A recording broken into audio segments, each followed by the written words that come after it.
स्कंद पुराण। दान पुण्य शिव ध्यान नर्मदा से नरक का उद्धार होने के तथा संसार से वैराग्य उपदेश। युधिष्ठिर कहते हैं, मुने अब धर्म द्वारा परम दुष्यंत संसार सागर पार किया जा सकता है। मार्कंड जी बोले, मनुष्य अनेक प्रकार के राग लाभ विभूषित होकर संसार में नाना प्रकार के क्लेश उठाता है।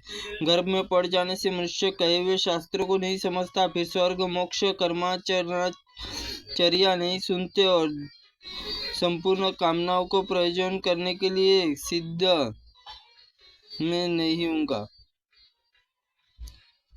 वास्तव में भगवान शिव चिंतन नरक में छुड़ाकर अपना परम अद्भुत कल्याण करने वाले, जो जम्बूद्वीप आकर मनुष्य योनि में जन्म लेता है, वो भी नर्मदा शरण नहीं जाता। वह भाग्यहीन, वह संसार में पाप दूषित चित्त वाले मनुष्य उत्तम गति देने वाली नर्मदा बढ़कर दूसरी कौन सी नदी है। पाप हरणी माया देवी नर्मदा दान करते हैं, उनकी पाप राशि नष्ट हो जाती है। नर्मदा मन में स्मरण करते, वाणी द्वारा कीर्तन करते हैं, यह सब परलोक जाने। यमदूतों पीड़ित होती है, नरक में होने से उनके जो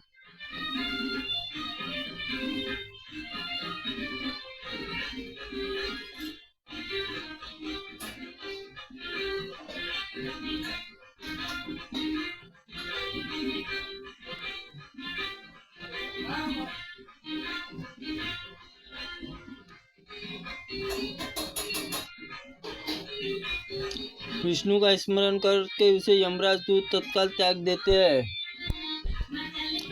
यदि वैदुर्य पर्वत पर अमरकंटक भोग और मोक्ष देने वाले परमेश्वर ओंकार जी विद्यमान है, तो पापी मनुष्य यहाँ शोक करते हैं और संपूर्ण लोकों में अनुग्रह करने वाले सिद्धेश्वर सिद्धलिंग सिद्धेश्वर यज्ञेश्वर शिशुभूषण नर्मदा, दक्षिण में महेश्वर कपिलेश्वर सिंह लिंग और उसके स्थान पर विद्वान पुरुष शिव क्षेत्र कहते हैं। सदा मनुष्य पुष्प धूप आरती तर्पण आदि भक्ति पूर्वक लिंगों की अर्चना करते हैं।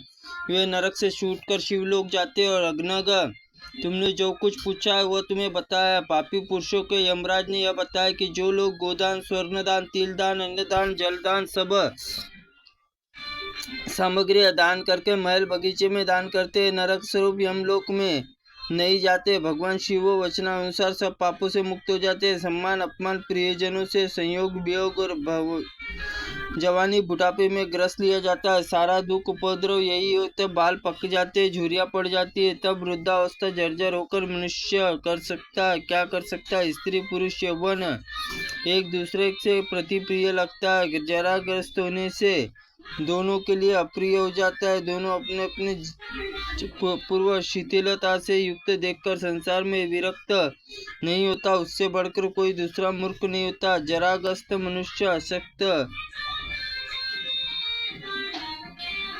होने के कारण पति पुत्री बांधव और दुराचारी सेवकों को अपमानित होता है। वह मनुष्य धर्म अर्थ काम मोक्ष किसी को पुरुषार्थ साधन करने में समर्थ नहीं होता। इसलिए बुढ़ापा आने से पहले ही धर्माचरण करे। युधिष्ठिर, शरीर में वात पित्त कफ आदि विषमता होती है। यथा पित्त कफ समूह शरीर में उत्पन्न बताया गया है। इसलिए अपना शरीर सदा ही रोगों में आश्रय रखे। ऐसा जानना चाहिए कि सब वात पीड़ित प्रकोप है और मनुष्य ज्वर से पीड़ित होता है। इसमें जब तक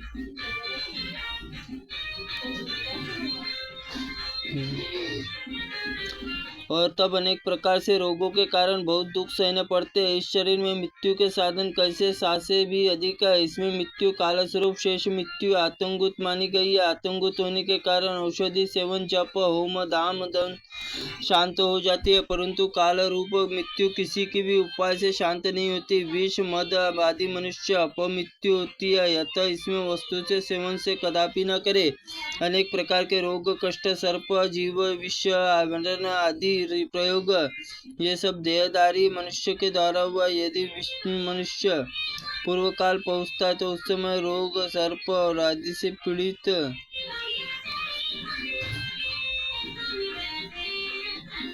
साक्षात धन्वंतरी जी भी उसे नहीं बचा सकते। पाल पीड़ित से मनुष्य रक्षा के औषधि तप दान और मित्र बांधव और समर्थ नहीं है। मनुष्य के समान कोई दूसरा नहीं है। मृत्यु के समान कोई शत्रु नहीं है। समस्त देहधारी के लिए मृत्यु के समान कोई दूसरा काल नहीं। युधिष्ठिर श्रेष्ठ सुंदर स्त्री पुत्र मित्र, राज्य, ऐश्वर्य आदि नाना प्रकार के संपूर्ण सुखों में मृत्यु सहसा छीन ली गई है। राजन, बंधु बांधव, यह दुरस्तर संसार इसी की यति किंचित परिस्पर कर दिया। परिणाम आश्वान है, काल पर भोजन